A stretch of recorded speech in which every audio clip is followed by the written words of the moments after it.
अपनी कई समस्याओं के लिए कई बार हम स्वयं जिम्मेदार होते हैं। हर समय हर जगह बात करने की आदत कई बार हमें मुसीबत में डाल देती है। कई बार ऐसा भी होता है कि हम सोचते हैं कि अब तो हमने कह दिया, अब ना चाहते हुए भी यह काम करना ही पड़ेगा। अब मुंह से जो बात निकल गई उससे कैसे बदल सकते हैं। खुद की कई बातों में हम खुद ही उलझ के रह जाते हैं। कई बार क्रोध में आकर किसी को ऐसे शब्द कह जाते हैं जिसके लिए बाद में पछताना पड़ता है। आपने तो क्रोध में बोल दिया, पर सामने वाला उन बातों को भूल नहीं पाता। आपको शायद यह एहसास भी नहीं होता कि आपके शब्दों का उसकी दिल पे क्या असर हुआ है। कई बार मुंह से निकले शब्द रिश्तों को भी तोड़ देते हैं। इसलिए शब्द संभाल के बोलिए। शब्द के हाथ न पाव हैं, एक शब्द औषधि करे, एक शब्द करे घाव है। आपका एक शब्द किसी की जिंदगी भर का घाव बन सकता है और आपका एक शब्द किसी के जीने की वजह बन सकता है। आप विचार करें कि आपकी वाणी कैसी है। कई बार लोग कहते हैं कि हम तो सच कह देते हैं, फिर किसी को मिर्ची लगे तो लगे। आप सच कहते ही इसलिए कि किसी को चोट पहुंचे। उसको बात चुभनी चाहिए। जब किसी से काम निकालना हो ना, तब सच नहीं निकलता मुंह से, तब झूठी प्रशंसाएं निकलती हैं। सच अक्सर लोग तभी कहते हैं जब किसी को चोट पहुंचानी हो। यदि आपकी वाणी मधुर नहीं, आपकी वाणी से किसी के दिल को चोट पहुंचती है, किसी का दिल टूट जाता है, तो आपको सच बोलना भी अभी नहीं आया। कटुता को मन से त्याग दो, मीठे वचन कहो, वाणी का स्वर सुधार लो, बस हो गया भजन। यदि आपकी वाणी में मिठास है तो उस वाणी की मिठास में इतना प्रभाव है कि वो आपकी पूरी जिंदगी में मिठास भर सकती है। If you don't have money in your pocket, must have Honey on your tongue. आपके पास धन हो ना हो, पर यदि आपकी वाणी मधुर होगी तो सब आपका सम्मान करेंगे। आप स्वयं भी उसी व्यक्ति का सम्मान करोगे जो मीठा बोलता है। तीखा और कड़वा बोलने वाले व्यक्ति से सब दूर भागते हैं कि कौन सुनेगा इनको। कड़वे और तीखे शब्द किसी से भी नहीं सुने जाते, आप भी नहीं सुन पाएंगे। तो आपके बोले कड़वे शब्द कोई और कैसे सुन सकता है। खुदा को भी सख्ती पसंद नहीं थी बयान में, इसीलिए तो हड्डी नहीं दी जुबान में। तो क्या बोलना है, कैसे बोलना है, कहां बोलना है, कितना बोलना है, यदि हमें इन सब बातों की समझ हो जाए तो जिंदगी की सारी उलझनों से हम दूर हो जाएं। एक बार राजा भोज अपनी रानी के महल में गए। उनकी रानी अपनी सखियों के साथ बैठ के बातें कर रही थी। तभी राजा वहां आ गए और रानी से कुछ कहने लगे। तो रानी बोली, आओ मूर्ख। यह सुन के राजा को बहुत बुरा लगा कि रानी ने मुझे मूर्ख क्यों कहा। राजा उस समय तो वहां से चला गया और अपनी सभा में आके बैठ गया। वहां जो भी आता राजा उससे कहता, आओ मूर्ख। सबको लगा कि आज राजा को क्या हो गया है, क्यों सबको मूर्ख बोल रहे हैं, पर कोई भी राजा के डर से कुछ कह नहीं पाया। फिर उनकी सभा में कालिदास जी आए, जो भारत में संस्कृत के महान कवि भी माने जाते हैं। राजा ने उन्हें भी कहा कि आओ मूर्ख। तो कालिदास जी ने उनसे कहा, जो खाते हुए चलता है, जो बातें करते करते हंसता है, जो बीती बातों का शौक करता है और जो अपने किए गए काम का अभिमान करता है और जो दो व्यक्तियों के बीच आके बोलता है, इन पांचों को मूर्ख कहा जाता है। और मैंने इन पांचों बातों में से ऐसी कोई क्रिया नहीं की, ऐसी कोई हरकत नहीं की, आप मुझे मूर्ख क्यों कहते हो। तब राजा को समझ में आया कि रानी ने मुझे मूर्ख इसलिए कहा क्योंकि वो अपनी सखियों से बातें कर रही थी और मैं बीच में बोला। तो कहां बोलना है, कब बोलना है, कैसे बोलना है, कितना बोलना है, यदि हमको इस चीज की समझ नहीं होगी तो हमारे बोलने से हमेशा कोई ना कोई उलझन खड़ी हो जाएगी। आप कभी विचार करना, जितना भी आप बोलते हैं, क्या आपको उतनी बातें करने की जरूरत है। कभी ध्यान देना, जितना भी आप सारे दिन में बोलते हैं, यदि आप उसका 90% ना भी बोले तो भी आपका काम चल जाएगा। जो इंसान बहुत ज्यादा बोलता है, सब उससे दूर भागते हैं कि इसके पास बैठे तो उसकी बातें सुननी पड़ेगी, तो उतना ही बोलें जितना जरूरी हो। उतना बोलें जितना लोग आपको सुनना चाहें। मौन में बड़ी ताकत है। यदि कोई मूर्ख व्यक्ति मौन करके बैठ जाए तो वो भी लोगों को विद्वान सा लगता है। ज्यादा बोलने वाले लोग अक्सर उलझनों में फंस जाते हैं।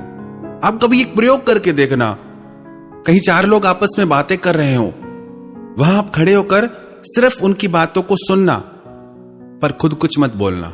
थोड़ी देर में आपको लगेगा कि कितनी फालतू बातें कर रहे हैं ये लोग, कोई मतलब नहीं इन बातों का। पर जब आप खुद भी उनके साथ बातों में लग जाते हो तब आपको पता भी नहीं चलता कि आप स्वयं भी व्यर्थ की बातें कर रहे हो। हमारी जिंदगी के कितने झगड़े दूर हो जाएं अगर हम ये सीख जाएं कि कब चुप रहना है और कब बोलना है। हर जगह चुप रहना भी अच्छा नहीं, हर जगह बोलना भी अच्छा नहीं। हमने देखा है लोगों को कि किसी की कही बातों को कई बार वो जीवन भर नहीं भुला पाते, हृदय में बैठ जाते हैं शब्द। किसी के प्रिय वचनों को लोग हृदय में बिठा लेते हैं, कई बार किसी की कही कड़वी बातों को भी लोग हृदय से निकाल नहीं पाते। आपको आपके जीवन में कौन सा स्थान मिलेगा वो आपके बोलने पे निर्भर करता है कि आप कैसे बोलते हैं। आपके बोलने पे निर्भर करता है कि आपको सम्मानजनक जीवन मिलेगा या आपको अपमान मिलेगा। आपके बोलने पे निर्भर करता है कि लोग आपको प्यार करेंगे या लोग आपसे परेशान रहेंगे। और चीजों की चाहे हमें समझ हो या नहीं हो, पर इतना जरूर करें कि अपनी बोलचाल को थोड़ा संयमित करें, सभ्य करें। जितना हम बोलते हैं उतना बोलने की हमें जरूरत नहीं। यदि हमारे पास धन है, अगर हम जरूरत से ज्यादा खर्च करेंगे तो हो सकता है एक दिन हमें तकलीफ हो जाए। ऐसे ही वाणी है, जरूरत से ज्यादा इसका उपयोग करने पर हमें परेशानियों का सामना करना पड़ता है। कई बार लोग कहते हैं कि अच्छा हुआ उस परिस्थिति में हम चुप रहे, हम बच गए, क्योंकि हमने कुछ बोला ही नहीं। यदि बोलते तो फंस जाते। हम कई बार बोल के खुद को खुद फंसा लेते हैं, फिर कहते हैं क्या करें। तो अपनी वाणी को संयमित कीजिए और उतना बोलिए जितना जरूरी हो, और वो बोलिए जिससे आपका भला हो, जिससे औरों का भला हो, जिससे सबका भला हो। किसी की दिल टूट जाए ऐसी वाणी मत बोलिए। हां, सच बोलिए, सच बोलना भी चाहिए, पर अपनी सच्चाई में थोड़ी मधुरता भी लाइए। आप अपनी वाणी को ऐसा बनाइए कि हर कोई आपको सुनना चाहे कि थोड़ा और बोलो। ऐसी वाणी मत बनाइए कि लोग कहें कि बस अब चुप करो।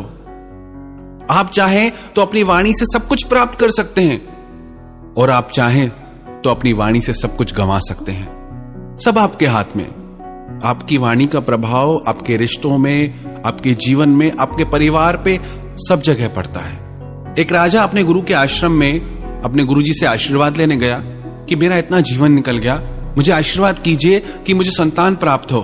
मेरा कोई पुत्र नहीं है, मेरा वंश कैसे चलेगा। तो उसके गुरु ने कहा कि तेरे प्रारब्ध में नहीं है, तुझे पुत्र नहीं होगा।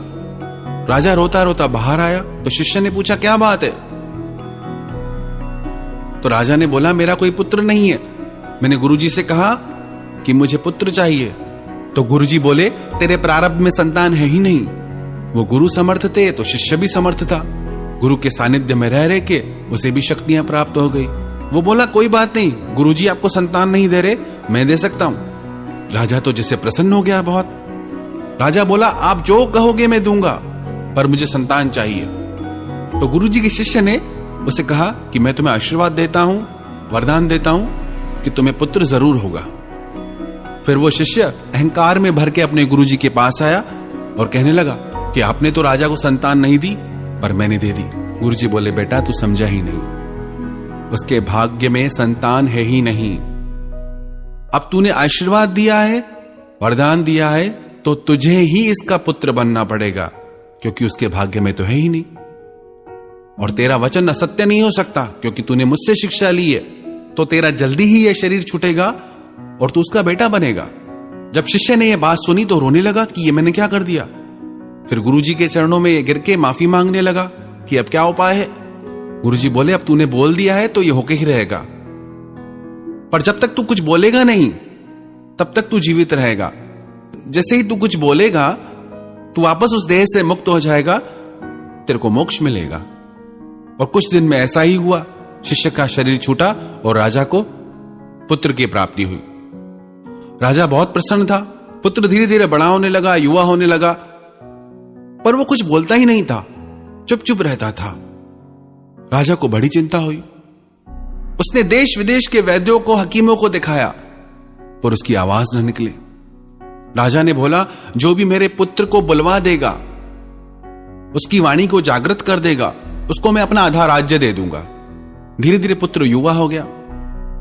एक दिन ये राजकुमार अपने अंगरक्षकों के साथ वन में गया। वन में इस राजकुमार ने देखा कि एक पेड़ पे दो पक्षी थे। वहां एक शिकारी आया, उसने एक तीर चलाकर एक पक्षी को मार दिया, पर उसे दूसरा पक्षी दिखा नहीं, क्योंकि वो छुप के बैठा था। पर थोड़ी देर में उस पक्षी ने आवाज की। जिससे आवाज की, उसकी आवाज पे शिकारी ने दूसरा तीर चलाया और उस पक्षी को भी मार गिराया। यह देख के वो राजकुमार चिल्लाने लगा, बोलने लगा कि बोला तो मरा, बोला तो मरा। कई बार उसने ऐसा बोला। सब अंगरक्षक ये देख के चकित रह गए। वो राजा के पास दौड़ के आए कि राजकुमार बोला। तो राजा ने अपने बेटे से कहा कि बोल के दिखाओ, पर अब राजकुमार कुछ बोले ही नहीं। तो राजा को लगा अंगरक्षकों ने मिलकर ये योजना बनाई है कि झूठ झूठ हम राजा को बताएंगे और आधा राज्य प्राप्त कर लेंगे। राजा ने कहा कि आप लोगों ने झूठ बोला, इसीलिए आप सब लोगों को मैं फांसी पे चढ़ाऊंगा। जैसे ही राजा ने यह फरमान जारी किया, तो अब राजकुमार फिर बोलने लगा कि बोला तो मरा, बोला तो मरा। अब तो राजा भी हैरान हो गया कि राजकुमार बोलने लगा और बस एक ही शब्द बोलता जाए कि बोला तो मरा। तो राजा ने कहा कि आप ये क्या बोलते हो? आपने आज तक जीवन में बात नहीं की और आप बोलते हो बोला तो मरा। तो राजकुमार बोला कि मैं कोई आपका बेटा नहीं हूं, मैं उस गुरु का शिष्य हूं जिसने आपको वरदान दिया था। गुरुजी ने आपको मना किया, पर मैं बोला तो मैं मरा। मुझे आपका पुत्र बनना पड़ा। वन में एक पक्षी पेड़ के पीछे चुप के बैठा था, पर जैसे ही वो बोला, वो भी शिकारी के हाथों मरा। इधर ये अंगरक्षक बिल्कुल सुरक्षित थे, पर जैसे इन्होंने बोला मेरे बारे में, तो इनको भी फांसी लगने लगी। बोला, महाराज, अब मैंने भी बोला है तो मेरा जीवन यहीं पूरा होता है। कई बार हम अपने बोलने की वजह से ऐसी ऐसी बातों में फंस जाते हैं जिनसे हमारा दूर दूर तक कोई लेना देना नहीं होता। आप यदि ये सीख जाएं किससे बोलना है, क्या बोलना है, कितना बोलना है, तो आपकी जिंदगी की सारी परेशानियां दूर हो जाएंगी। आपकी जिंदगी की अधिकतर उलझने आपके बोलने के वजह से ही आपके जीवन में है। माता पिता से क्या बोलना है, गुरु से क्या बोलना है, बच्चों से क्या बोलना है, बीवी से क्या बोलना है, मित्रों से क्या बोलना है, समाज से क्या बोलना है। हर किसी से आप एक जैसी बात नहीं कर सकते। ये विवेक यदि आप सीख जाएं, तो आपका जीवन संवर जाए। तो अपनी वाणी को सुधारिए। यदि आप अपनी वाणी सुधारेंगे, तो आपका जीवन भी संवर जाएगा। यदि आपको बोलने की कला आ जाए, तो आप दुनिया जीत सकते हैं। यदि आपको बोलना आ गया, तो पक्की बात है, आपको जीना आ गया।